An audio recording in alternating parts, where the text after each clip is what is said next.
Welcome top news today.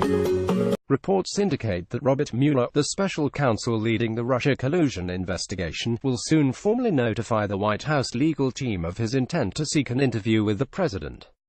And it's no secret that legal advisors to Donald Trump are privately advocating for any talks to be limited in scope, obviating potential exposure for the president. Some, as former FBI Assistant Director for Counterintelligence Frank Figliuzzi has mused, speculate that an in-person interview could be employed to push some buttons. The Trump legal team would predictably counter with a request to submit written answers to proffered questions, a typical ploy to ensure that hard legal minds craft infallible responses. But if the president is innocent of collusion with the Russians to influence the 2016 election, as he has repeatedly and demonstratively proclaimed, why should an interview be of any concern? For the perspective of an experienced FBI investigator, someone familiar with these legal processes and chess-like maneuverings, I think Trump's attorneys are acutely aware of this. And Mueller's team has much to gain from the interview. If it is proven that Trump lies to the FBI or lies under oath, he can be criminally charged. He may also inadvertently provide additional leads to the investigative team, or assist the prosecution in shoring up potential weak portions of the case. He may also unwittingly provide details of a heretofore unforeseen crime, or implicate family members or associates in same. As the investigation has mechanically churned forward to this point, many in the media have remained intractably fixated on the proceedings, confident that, right around the corner, the final and most damning piece of footwear is inevitably about to drop on 1600 Pennsylvania Avenue. But I share the view of a growing chorus of bipartisan legal experts who have begun to voice the consensus that we may have seen the best available hand already played by the special prosecutor.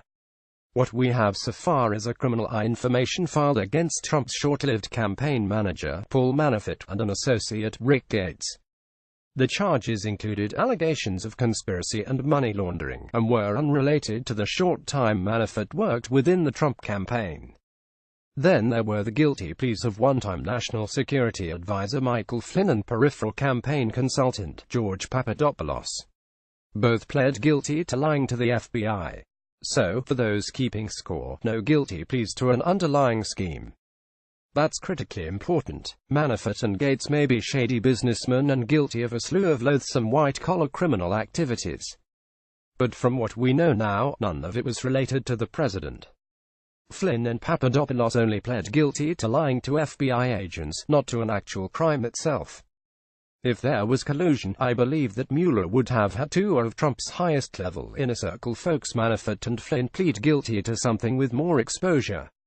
To what end would the special prosecutor plead out those closest to the president to unrelated crimes and process crimes, criminal conduct related to the investigation of a crime, which makes someone considerably less appealing to use as a witness down the road? Trial judges will then instruct juries that they may question the credibility of witness testimony from anyone who has already pled guilty to lying. Speculation that Manafort and Papadopoulos are cooperating with the investigation may be accurate. But you'd typically plead guilty to a top charge.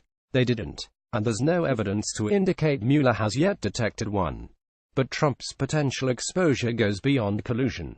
And even if his attorneys limit any line of questioning, this doesn't preclude the special prosecutor from prying into Trump's finances and digging into his real estate holdings, things that have nothing to do with the Russia case. Could it be conceivable that after Trump meets with the special prosecutor team, he may ultimately be charged with some form of obstruction of justice, as broadly defined as that statute can be, or maybe even a violation of tax laws related to business dealings from a bygone era? Absolutely. But in my humble opinion, he won't be indicted on charges related to conspiring with the Kremlin to tilt an election. If Trump elects to talk to Mueller's team, the best advice Trump's attorneys could provide him would be, of course, to tell the truth. And then, he should demand to be treated in the exact same irregular manner as was Hillary Clinton during the 20,152,016 investigation into her private server by the FBI and the Obama administration's DOJ.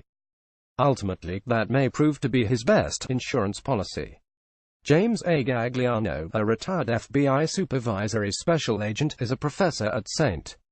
John's University and serves as a CNN law enforcement analyst.